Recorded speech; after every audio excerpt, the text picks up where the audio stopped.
Breaking news చూస్తున్నాం. TDP అధినేత చంద్రబాబును జనసేన చీఫ్ పవన్ కళ్యాణ్ కలిశారు. రెండవ విడత జాబితా కసరత్తుపై చంద్రబాబు నివాసంలో సమావేశమయ్యారు. మరోవైపు ఢిల్లీలో జరుగుతున్న పరిణామాలపై చర్చించే అవకాశం ఉంది. వచ్చే ఎన్నికల్లో అనుసరించాల్సిన ఉమ్మడి వ్యూహంపై సమీక్షించారు. ఉమ్మడి ఉభయ గోదావరి జిల్లాలకు సహా వివిధ ప్రాంతాల్లో రేగుతున్న అసంతృప్తిపై కూడా చంద్రబాబు పవన్ కళ్యాణ్ ఫోకస్ పెట్టారు.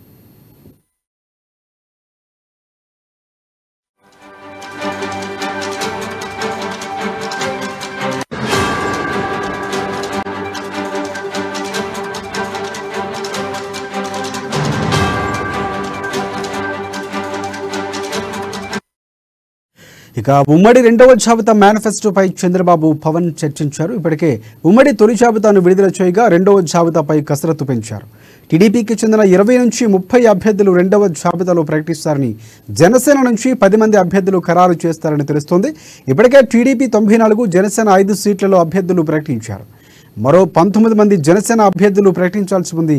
అయితే అభ్యర్థులు ప్రకటించిన ఆయా నియోజకవర్గాల్లో అసంతృప్తుల జ్వాలలు ఎగిసిపడుతూనే ఉన్నాయి. ఈ నేపథ్యంలో చంద్రబాబు పవన్ కళ్యాణ్ భేటీ అయ్యారు. ఇరు పార్టీల నేతలు అసంతృప్తిని తగ్గించేందుకు ఏం చేయాలనే ఆలోచనపై చర్చిస్తున్నారు. ఇప్పటికే పలువురు సీనియర్ నేతలు బుజ్జగించారు. మిగిలిన వారిని దారికి తీసుకొచ్చేందుకు సమాలోచనలు జరుపుతున్నారు.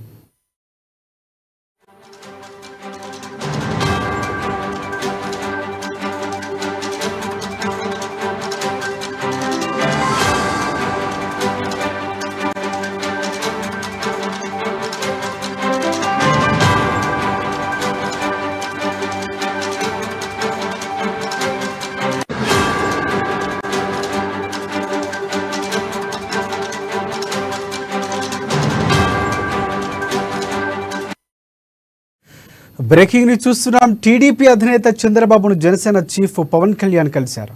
రెండవ విడత జాబితా కసరత్తుపై చంద్రబాబు నివాసంలో సమావేశమయ్యారు. మరోవైపు ఢిల్లీలో జరుగుతున్న పరిణామాలపై చర్చించే అవకాశం ఉంది. వచ్చే ఎన్నికల్లో అనుసరించాల్సిన ఉమ్మడి వ్యూహంపై సమీక్షించారు. ఉమ్మడి ఉభయ గోదావరి జిల్లాలకు సహా వివిధ ప్రాంతాల్లో రేగుతున్న అసంతృప్తిపై కూడా చంద్రబాబు పవన్ కళ్యాణ్ ఫోకస్ పెట్టారు.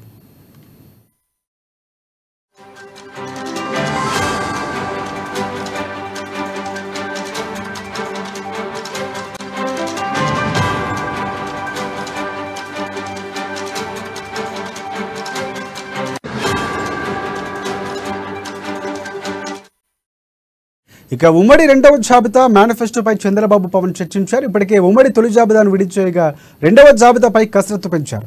దీనికి సంబంధించి పూర్తి అప్డేట్స్ అందించేందుకు విజయవాడ నుంచి మా ప్రతినిధి శ్యామ్ మనకి ఫోన్ లైన్లో సిద్ధంగా ఉన్నారు. శ్యామ్, చెప్పండి. Good afternoon Rajasekhar. ఈ రోజు చూసిన కొద్దిసేపటి క్రితం జనసేన పార్టీ అధినేత పవన్ కళ్యాణ్ టీడీపీ అధినేత చంద్రబాబుతో సమావేశమయ్యారు. అయితే ప్రధానంగా ఈ భేటీలో చూసుకున్నట్లయితే గతంలోనే తొలి విడత 118 మంది అభ్యర్థులతో తొలి జాబితా అయితే ఇరు పార్టీలు కలిసి ఉమ్మడిగా ప్రకటించారు. తర్వాత రెండో జాబితాకు సంబంధించి ఈ రోజు పూర్తి స్థాయిలో కసరత్తు జరుగుతుంది.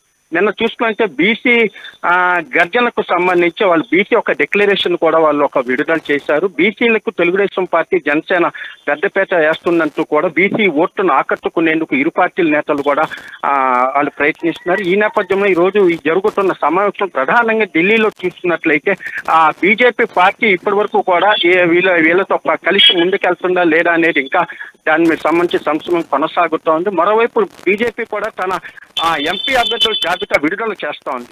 అయితే ఆంధ్రప్రదేశ్కి సంబంధించి ఇప్పటి వరకు కూడా ఒక ఎంపీ అభ్యర్థిని కూడా వాళ్ళైతే ప్రకటించలేదు. ఈ రెండు పార్టీతో కలిసి ముందుకెళ్లే అవకాశం అయితే ఎక్కువగా కనబడుతోంది. ఈ నెల 7వ తేదీన ఇటు చంద్రబాబు నాయుడు అలాగే పవన్ కళ్యాణ్ కూడా ఢిల్లీ వెళ్లే అవకాశాలు కూడా కనబడుతున్నాయి. మరోవైపు బీజేపీ రాష్ట్ర అధ్యక్షురాలు దగ్గుబాటి పురంధరేశ్వరి కూడా ఢిల్లీ వెళ్లేందుకు కూడా ఆమె కూడా సమాయత్తమవుతున్నారు. మొత్తం మీద మరో 2 రోజుల్లో బీజేపీతో పొత్తుకు సంబంధించి ఒక క్లారిటీ కూడా వచ్చే అవకాశం ఉంది. ప్రధానంగా ఈ మేనిఫెస్టో చూసుకుంటే ఉమ్మడి మేనిఫెస్టో అనేది ఇప్పటికే కూడా ఇరువురు కలిసి కొన్ని రూపొందించారు. తెలుగుదేశం పార్టీ ఇప్పటికే ఒక 6 హామీలు ఉన్నాయి. దానికి ఇంకో మరో 4 హామీలు కూడా జనసేన పార్టీ దానిలో యాడ్ చేసింది. ఏదైతే పెన్షన్ ఇప్పటి వరకు కూడా 60 ఏళ్ళు దాటిని ఇచ్చిన పెన్షన్కి సంబంధించి 3,000 నుంచి కూడా 4,000 రూపాయలు తాము అధికారం చేపట్టిన నాటి నెల నుంచే తాము 4,000 రూపాయలు పెన్షన్ ఇస్తామంటూ కూడా వాళ్ళైతే ప్రకటించారు. దీంతో పాటు బీసీలకు కానీ ఇతర కార్పొరేషన్లకు సంబంధించి కూడా ప్రత్యేకమైన నిధులు ఇస్తామంటుంటున్నారు. మొత్తం మీద చూసుకున్నట్టే ఇక ఈ సమావేశంలో ప్రధానంగా రెండో జాబితాకు సంబంధించి తెలుగుదేశం పార్టీకి సంబంధించి ఒక 30 మంది, అలాగే జనసేన పార్టీకి సంబంధించి ఒక 10 మందికి కలిపి మొత్తం మీద ఒక 40 మంది అభ్యర్థులు ప్రకటించే అవకాశం ఉంది. అలాగే ప్రముఖులు కూడా ఇతర పార్టీల నుంచి కూడా ఈ పార్టీలోకి చేరుతున్నారు. వాళ్ళకి సంబంధించి కూడా టికెట్లు ఏ విధంగా ఇవ్వాలి అంటే ఇప్పటికే చూసుకున్నట్లయితే ఏదైతే మొదటి జాబితా విడుదల అయిన తర్వాత కూడా ఇరు పార్టీలు ఇటు జనసేన కానీ తెలుగుదేశం పార్టీలో కూడా కొంతవరకు నిరసనలు అయితే వ్యక్తమవుతున్నాయి. తాజాగా చూసుకున్నట్లయితే మంత్రి జయరాం గుమ్మనూరు జయరాం టీడీపీ తీర్థం అయితే తీసుకున్నారు. అతనికి గుంతకల్ సీటు ఆశిస్తున్నారు. అలాగే ప్రస్తుతం అక్కడ గుంతకల్ ఇప్పటి వరకు కూడా అక్కడ స్థానిక తెలుగుదేశం నేతలు గుమ్మనూరు జయరాం రాకుండా వాళ్ళు తీవ్రంగా వ్యతిరేకిస్తున్నారు. అయితే వాళ్ళందరినీ సముదాయించి వీళ్ళకి టికెట్లు ఇవ్వాలా ఇటువంటి అంశాలకు సంబంధించి ఈ రోజు మధ్యాహ్నం ఒక క్లారిటీ వచ్చే అవకాశం ఉంది. రైట్ శ్యామ్, ఒకటి ప్రధానంగా వీటన్నిటిపై పూర్తి స్థాయి చెప్పాలంటే ఈసారి కత్తి మీద సాములాంటిదే టీడీపీ జనసేన పార్టీ పొత్తుకు సంబంధించిన అంశాలు ప్రధానంగా ఉన్నటువంటి పరిస్థితి అనుకోవచ్చా? సో ఇంకోటి ఇంకా ప్రధానంగా తేలాల్సినటువంటి అంశం సీట్ల సర్దుబాటుకు సంబంధించి ఇప్పుడే చాలా వరకు అసంతృప్తి ఉన్నటువంటి పరిస్థితి కనిపిస్తుంది. వాళ్ళు బుజ్జగించే చర్యలు డిస్కస్ చేసే అవకాశం ఉందా? వారికి సంబంధించి ఎలాంటి కార్యాచరణతో కూటమి వెళ్ళబోతుంది? అంటే తప్పనిసరిగా ఇప్పటికి చూసుకున్నైతే మొత్తం 175 అసెంబ్లీ నియోజకవర్గాలకు సంబంధించి 24 సీట్లు జనసేనకు కేటాయించింది. అయితే మరోవైపు బీజేపీ కూడా కలిసి వచ్చే అవకాశం ఉంటుందన్న నేపథ్యంలో బీజేపీ ఎన్ని సీట్లు కోరుతుంది అనేది కూడా ఇంకా ఒక నిర్ణయానికి రాలేదు. ఈ నేపథ్యంలోనూ కూడా ఆచితూచి ఒక అడుగు ముందుకేస్తున్నారు ఇరు పార్టీ నేతలు. అయితే ఇక్కడ అసంతృప్తులు అనేది అన్ని పార్టీల్లో కూడా సీటు ఆశించి రాకపోయేసరికి వాళ్ళందరూ అసంతృప్తులు అనేది ప్రతి రాజకీయ పార్టీలను కూడా ఒక సర్వసాధారణం. అయితే వాళ్ళందరినీ కూడా బుజ్జగించి వాళ్ళని తమ వైపు లాక్కొని ఇక్కడ ప్రధానంగా చూసుకున్నట్లయితే 2024 రాజ్యాధికారం అనేది తెలుగుదేశం పార్టీ జనసేన ఉమ్మడిగా తాము తప్పనిసరిగా అధికారంగా రావాల్సిన ఆవశ్యకత అనేది ప్రధానంగా కార్యకర్తలకి అక్కడ బ్రిటిష్ నేతలు కూడా వివరిస్తున్నారు. అంటే ఇక్కడ ఉదాహరణకి చూసుకున్నట్లయితే ఉమ్మడి కృష్ణా జిల్లాకు సంబంధించి ఒక 2 రోజుల క్రితం మైలవరం నియోజకవర్గానికి సంబంధించి అక్కడ స్థానిక వైసీపీ ఎమ్మెల్యే వసంత కృష్ణప్రసాద్ తెలుగుదేశం పార్టీలో చేరారు. అయితే ఇప్పటి వరకు అక్కడ చూసుకున్నట్లయితే దేవినేని ఉమామహేశ్వరం గతంలో అతను కూడా దాదాపు 4 సార్లు ఎమ్మెల్యేగా గెలిచారు. చాలా గట్టి నేత. మైలవరం మీద ఆయన ఆశలు పెట్టుకున్నారు. అయితే వైసీపీ నుంచి వచ్చిన వసంత కృష్ణప్రసాద్కి మైలవరం టికెట్ ఇస్తున్నారు. ఈ నేపథ్యంలోనే ఇప్పుడు దేవినేని ఉమా కూడా ఏమీ అనలేని పరిస్థితి ఉంది. ఒకవైపు తాము టికెట్ ఒకవైపు మైలవరం తన వారికి తను కూడా ప్రచారం చేసుకుంటూ ముందుకెళ్తున్నాడు. అయితే ఇటువంటి పరిస్థితులు జనసేనలో కూడా ఇటువంటి పరిస్థితులు ఉన్నాయి. ఇప్పుడు రాజమండ్రికి సంబంధించి కూడా జనసేనకి పార్టీకి ఇవ్వాలనేది వాళ్ళు నిర్ణయించుకున్నారు. అయితే అక్కడ కళా వెంకట్రావు గానీ అలాగే తెలుగుదేశం పార్టీకి సంబంధించి సీనియర్ నేతలు కూడా ఎప్పటి నుంచో కూడా అక్కడ వాళ్ళు ఉన్నారు.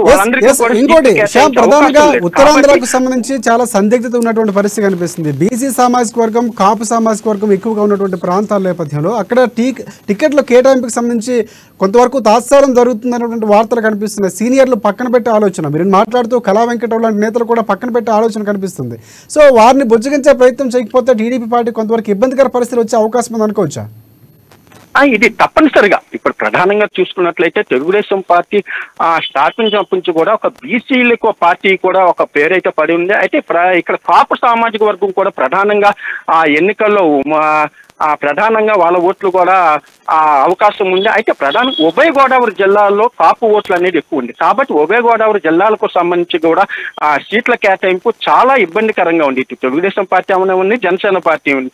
అయితే జనసేన పార్టీ ఉభయ గోదావరి జిల్లాలో ఎక్కువ సీట్లు కావాలనేది కూడా మొదటి నుంచి కూడా వాళ్ళు కోరుతున్నారు. తాజాగా చూసుకున్నట్లయితే కాపు నేత ముద్రగడ పద్మనాభం చూసుకున్నట్లయితే ఈ నెల 12వ తేదీన వైసీపీలో చేరే అవకాశం కూడా కనబడతా ఉంది. అలాగే చూసుకున్నట్లయితే వైసీపీ ఎమ్మెల్సీగా ఉన్న అతను కూడా కాపు నేత ఇప్పుడు ప్రస్తుతం తెలుగుదేశం పార్టీలు చేరే అవకాశం ఉంది. కాబట్టి అక్కడ సామాజిక పరిస్థితులు అలాగే అక్కడ ఓట్ల శాతం ఇవన్నీ లెక్కలోకి తీసుకుని ఇరు పార్టీలు కూడా ఉమ్మడిగా అభ్యర్థులను నిర్ణయించేందుకే ప్రస్తుతం ఈ సమావేశం జరుగుతోంది. ఈ రెండవ జాబితాలో పవన్ కళ్యాణ్ ఎక్కడి నుంచి పోటీ చేస్తారు ఒక క్లారిటీ వచ్చే అవకాశం కనిపిస్తుంది. ఎందుకంటే పిఠాపురం అంటున్నటువంటి పరిస్థితి కనిపిస్తుంది, ఇటువైపు భీమవరం అంటున్నారు. పూర్తి స్థాయిలో అక్కడ పిఠాపురం అయితే అక్కడ ముద్రగడ అనుచరులు దిగే అవకాశం కనిపిస్తుంది. సో ఈసారి రెండవ జాబితాలో పవన్ కళ్యాణ్ ఎక్కడి నుంచి పోటీ చేస్తారో క్లారిటీ వచ్చే అవకాశం ఉందా?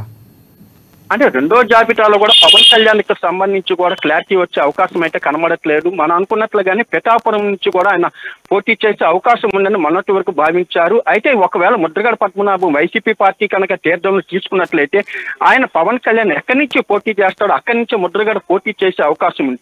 ఒకవేళ ముద్రగడ కూడా కాపు సామాజిక నేత కాబట్టి ఒకవేళ ముద్రగడ ఇటు పవన్ కళ్యాణ్ ఇరువురు ఒకే నియోజకవర్గంలో నిలబడితే అక్కడ కాపు ఓట్లు ఏ విధంగా వెళ్తాయి?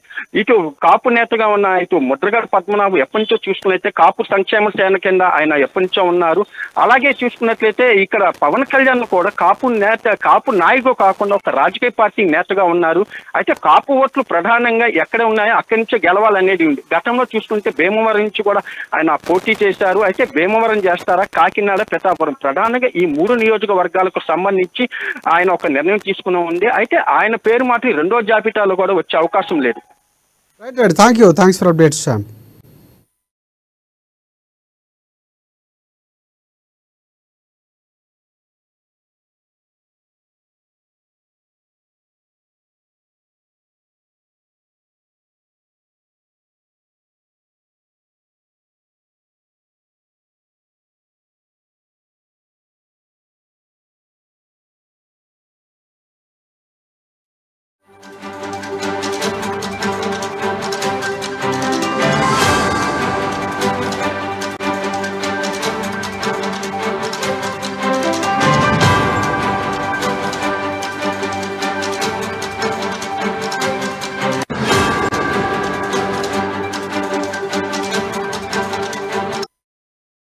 మరొక బ్రేకింగ్ చూస్తున్నాం. ఏపీ బీజేపీ అధ్యక్షురాలు పురంధేశ్వరి ఢిల్లీ వెళ్లారు. ఏపీలో ఎన్నికల సన్నద్ధత, అభ్యర్థుల ఖరారుపై బీజేపీ హైకమాండ్తో ఆమె చర్చించేందుకు ఢిల్లీకి వెళ్ళినట్లు తెలుస్తోంది.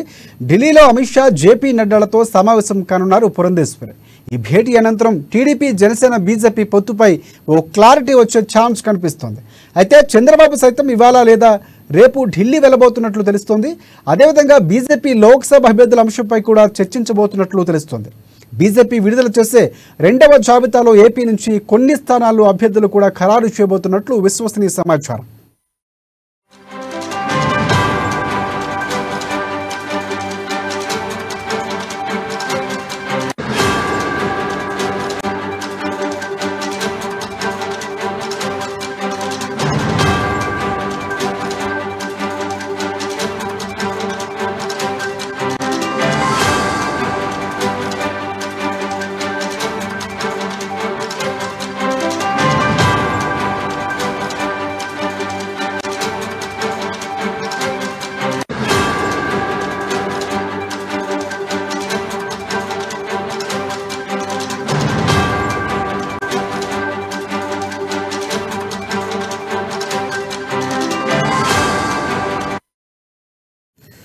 బ్రేకింగ్ చూస్తున్నాం. ఏపీ బీజేపీ అధ్యక్షులు పురంధేశ్వరి ఢిల్లీ వెళ్లారు. ఏపీ ఎన్నికల సన్నద్ధత, అభ్యర్థుల ఖరారుపై జాతీయ హైకమాండ్తో చర్చించేందుకు పురంధేశ్వరి ఢిల్లీకి వెళ్ళినట్లు తెలుస్తోంది. ఢిల్లీలో అమిత్ షా, జేపీ నడ్డాలతో సమావేశం కానున్నారు.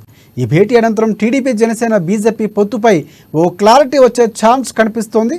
అయితే చంద్రబాబు సైతం ఇవాళ లేదా రేపు ఢిల్లీ వెళ్లబోతున్నట్లు తెలుస్తోంది. అదేవిధంగా బీజేపీ లోక్సభ అభ్యర్థుల అంశంపై కూడా చర్చించినట్లు తెలుస్తోంది. బీజేపీ విడుదల చేసే 2వ జాబితాలో ఏపీ నుంచి కొన్ని స్థానాలకు అభ్యర్థులు ఖరారు చేయబోతున్నట్లు తెలుస్తోంది. ఈ అంశానికి సంబంధించి పూర్తి అప్డేట్స్ అందించేందుకు మా ప్రతినిధి ఢిల్లీ నుంచి రామకృష్ణ ఫోన్ లైన్లో సిద్ధంగా ఉన్నారు. ఎస్ రామకృష్ణ, చెప్పండి. ఇక ఆంధ్రప్రదేశ్ బీజేపీ అధ్యక్షురాలు పురంధేశ్వరి ఢిల్లీ వచ్చారు. మరి ఆమె ఈ రోజు సాయంత్రం 6 గంటలకు బీజేపీ కోర్ కమిటీ సమావేశంలో పాల్గొంటున్నారు. మరి ఈ సమావేశం తర్వాత రాత్రి 9:30 గంటలకు బీజేపీ జాతీయ అధ్యక్షుడు జేపీ నడ్డా, అలాగే కేంద్ర హోంశాఖ మంత్రి అమిత్ షా జరిగే సమావేశంలో పాల్గొంటారు. దీంతో పాటు ఇంకా ఆంధ్రప్రదేశ్ నుంచి జనసేన అధినేత పవన్ కళ్యాణ్ కూడా ఈ సమావేశంలో పాల్గొనే అవకాశం ఉంది. సాయంత్రానికి పవన్ కళ్యాణ్ ఢిల్లీ చేరుకుంటారు.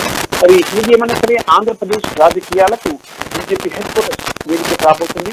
ఇంకోవైపు టీడీపీ, జనసేన, బీజేపీ ఈ పొత్తుకు సంబంధించి అంశాలు ఈ రోజు తెలిపే అవకాశం ఉంది. టీడీపీ, బీజేపీ మధ్య ఇంకా పొత్తు కుదరలేదు. మరి ఆ పొత్తు కోసమే ఈ రోజు సమావేశం జరుగుతున్నట్లు సమాచారం. పొత్తుకి సంబంధించి పొత్తు కుదరాలి అంటే ముఖ్యంగా ఇక్కడ సీట్ల షేరింగ్ విషయంలో బీజేపీకి, టీడీపీకి మధ్య చాలా వేరియేషన్ వస్తుంది. ఈ వేరియేషన్ ఫిల్ చేయడం కోసమే పురంధేశ్వరిని ఢిల్లీ పిలిపించారు. ఈ రోజు సాయంత్రం అధిష్టానం పురంధేశ్వరితో చర్చించిన తర్వాత ఇది జనసేన పవన్ కళ్యాణ్ దగ్గర చర్చిస్తారు. చంద్రబాబు కూడా మాట్లాడతారు. మరి చంద్రబాబు అక్కడ ఉన్న ఎలక్షన్ క్యాంపెయినింగ్ బేస్ చేసుకుని ఆయన ఈ రోజు రాత్రి కానీ రేపు కానీ ఢిల్లీకి వచ్చే అవకాశం కూడా ఉన్నట్లు రాజకీయ వర్గాల నుంచి అందుతున్న సమాచారం.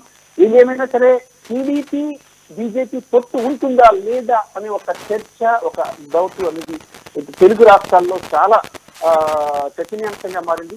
మరి ఈ నేపథ్యంలో టీడీపీ, బీజేపీ పొత్తు అంశం మీద ఒక క్లారిటీ అనేది బీజేపీ అధిష్టానం ఇవాళ నైట్ కానీ రేపు కానీ ఇచ్చే అవకాశం అయితే స్పష్టంగా కనిపిస్తుంది. అందుకే అందరూ కూడా బీజేపీ హెడ్ క్వార్టర్స్ ఈ రోజు చేరుకుంటున్నారు. సాయంత్రం చర్చిస్తారు. తర్వాత బీజేపీ జాతీయ అధ్యక్షుడు జేపీ నడ్డాతో సమావేశమై ఈ సీట్లకు సంబంధించి, షేరింగ్ సంబంధించి ఎలా ఉండబోతుంది, ఏ నియోజకవర్గాలు ఎవరెవరు కంటెస్ట్ చేయబోతున్నారు అనే అంశానికి సంబంధించి కూడా ఒక క్లారిటీ వచ్చే అవకాశం అయితే ఉంది. మరి ఇంక దాంతో పాటు బీజేపీ 5 ఎంపీ స్థానాలు, 20 ఎమ్మెల్యే స్థానాలను కోరుకుంటుంది ఆంధ్రప్రదేశ్ లో. మరి ఈ నేపథ్యంలో ఎన్ని ఎమ్మెల్యే స్థానాలు ఇవ్వాలి బీజేపీకి, ఎన్ని ఎమ్మెల్యే స్థానాలు ఇవ్వాలి బీజేపీకి అనే అంశం కూడా ఈ చర్చకు వచ్చే అవకాశం అయితే ఉంది. మరి జనసేన అధినేత పవన్ కళ్యాణ్ కి టీడీపీకి సంబంధించి ఆల్రెడీ పొత్తు సీట్ల షేరింగ్ సంబంధించి ఒక అవగాహన ఉంది. మరి కానీ టీడీపీకి బీజేపీకి మధ్య అవగాహన లేదు. మరి ఈ అవగాహన చేసుకుని ఈ రోజు ఒక క్లారిటీకి వస్తారు. మరి 5 ఎంపీ స్థానాలు అరకు గాని, విశాఖపట్నం గాని, రాజమండ్రి, విజయవాడ, రాజంపేట ఈ స్థానాలు కోరుకుంటుంది బీజేపీ. మరి వీటిలో కొన్ని స్థానాలు టీడీపీ స్ట్రాంగ్ గా ఉంది. ఆల్రెడీ టీడీపీ అభ్యర్థులు ఎవరైతే ఉన్నారో వాళ్ళకి హామీ ఇచ్చిన నేపథ్యంలో ఈ స్థానాల విషయంలోనే బీజేపీకి టీడీపీకి మధ్య కొంత గ్యాప్ ఏర్పడింది. దాన్ని కూడా ఈరోజు పిలిచేసి సమస్యను సాల్వ్ చేసుకుని టీడీపీ, బీజేపీ, జనసేన కలిసి ముందుకు వెళ్లే అవకాశాలు స్పష్టంగా కనిపిస్తున్నాయి. రైట్. రామకృష్ణ, ఇంకోటి అంటే పొత్తుకు ఎంతవరకు అవకాశాలు ఉన్నటువంటి పరిస్థితి కనిపిస్తుంది. ఎక్కడ కూడా ఏపీలో బీజేపీని టార్గెట్ చేస్తూ వైసీపీ కానీ, ఇటువైపు టీడీపీ, జనసేన పార్టీ కూడా మాట్లాడుతున్నటువంటి సందర్భాలు లేవు. బీజేపీ పార్టీ కూడా ఎక్కడ కూడా కూటమికి సంబంధించి ప్రకటనలు చేయనటువంటి పరిస్థితి కనిపిస్తుంది. అధిష్టానం చూసుకుంటుందని చెప్పినటువంటి పరిస్థితి. సో ఈ పరిస్థితిలో కూటమికి ఎంతవరకు అవకాశం ఉంది? పొత్తుకు సంబంధించి క్లారిటీకి అనుకూలంగా ఉండే అవకాశాలు ఉన్నాయా? ఎక్కువ ఉంది. ఎందుకంటే బీజేపీ ఇటు వైసీపీతో కలిసి ఓపెన్ గా వెళ్ళలేదు కాబట్టి వైసీపీకి బీజేపీకి మధ్య పొత్తు ఉండే అవకాశమే లేదు. ఒకవేళ ఉన్నా అది అంతర్గతంగా కాకుండా ఇంటర్నల్ గా పెట్టుకోవాల్సింది తప్ప ఓపెన్ గా ప్రజల్లోకి వచ్చి పొత్తు పెట్టుకునే పరిస్థితి ఈ వైసీపీకి, బీజేపీకి లేదు. కాబట్టి బీజేపీకి ఉన్న ఒక ఆల్టర్నేటివ్ ఏంటంటే ఓన్లీ టీడీపీ. సో టీడీపీతో కలిసి వెళ్ళాలా, లేకపోతే ఒంటరిగా పోటీ చేయాలి. ఒంటరిగా పోటీ చేయడం వల్ల ఎలాంటి ఉపయోగం లేదు. ఎందుకంటే టీడీపీ, జనసేన ఆల్రెడీ పొత్తులో ఉన్నాయి కాబట్టి వాళ్ళతో కలిసి వెళ్తే కనీసం 4-5 స్థానాలు, ఎమ్మెల్యే స్థానాలు, ఒక 2 ఎంపీ స్థానాలు గెలిచే అవకాశం ఉంది. కాబట్టి టీడీపీతో, జనసేనతో కలిసి 100% వెళ్లే అవకాశం అయితే కనిపిస్తుంది. ఎందుకంటే ఇంకా వేరేగా వెళ్తే బీజేపీకి ప్రయోజనం లేదు. ఇప్పుడు ప్రతి ఒక్క ఎంపీ సీటు కూడా బీజేపీకి ఇంపార్టెంట్. ఎందుకంటే 400 ఎంపీ సీట్లు టార్గెట్ గా పెట్టుకుంది బీజేపీ. మోడీ 400 టార్గెట్ గా ఉన్న నేపథ్యంలో దక్షిణాది రాష్ట్రాలను వదిలే ప్రసక్తి లేదని పట్టుకున్నారు. దక్షిణాది రాష్ట్రాల నుంచే మినిమం 30-40 సీట్లు గెలుపొందాలని చెప్పేసి కూడా బీజేపీ ప్లాన్ చేస్తుంది. మరి ఈ నేపథ్యంలో దక్షిణాది రాష్ట్రాల్లో తెలంగాణలో దాదాపుగా 10 సీట్లు టార్గెట్ గా పెట్టుకున్నారు. ఆంధ్రప్రదేశ్ లో 5 సీట్లు అడుగుతున్నారు. 2 నుంచి 3 సీట్లు ఆంధ్రప్రదేశ్ నుంచి వస్తున్న బీజేపీ భావిస్తుంది. ఇది కూడా ఇదంతా సాధ్యం కావాలంటే టీడీపీతో వెళ్తేనే బీజేపీకి సాధ్యమవుతుంది. సింగిల్ గా వెళ్ళడం వల్ల బీజేపీకి ఒదిగేది ఏమీ లేదు. టీడీపీ జనసేన కలిసి పోటీ చేసి విజయం సాధించే అవకాశాలు అయితే ఉన్నాయి. అందుకని బీజేపీ ఆచితూచి అడిగేస్తుంది. సీట్ల విషయంలో కూడా కాంప్రమైజ్ అయిపోయినా ముందుకు వెళ్ళాలని భావిస్తుంది బీజేపీ. ఈరోజు పవన్ కళ్యాణ్ కూడా భేటీ కాబోతున్నారు. పవన్ కళ్యాణ్ ఎవరెవరితో భేటీ అయ్యే అవకాశం కనిపిస్తూ ఉంది? ఎన్ని గంటల సమయంలో ఏమో దానికి సంబంధించి సమాచారం అవుతుంది? ఎందుకంటే పొత్తుకు సంబంధించి కీలక పాత్ర పోషిస్తున్నటువంటి పరిస్థితి పవన్ కళ్యాణ్ కనిపిస్తుంది. ఇప్పుడు టీడీపీ, బీజేపీ పొత్తుకు సంబంధించి మొన్నటిదాకా పవన్ కళ్యాణ్, ఇప్పుడు కూడా పవన్ కళ్యాణ్ ఉన్నారు. అంటే ఇద్దరి మధ్య కూడా కొంత ప్రయోగం చేసి ముందుకు తీసుకెళ్ళడానికి. అదే విధంగా ఇప్పుడు పురంధేశ్వరి కూడా యాడ్ అయ్యారు.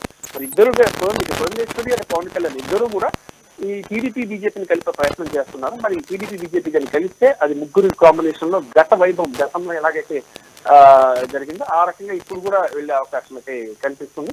మరి ఒకవేళ బీజేపీ వచ్చినప్పుడు బీజేపీ కానీ ఇక టీడీపీ, బీజేపీ, జనసేన కానీ ఉన్నట్టుగైతే లెఫ్ట్ పార్టీ దూరంగా ఉండే అవకాశాలు అయితే ఉన్నాయి సీట్లు చేరుకోకుండా.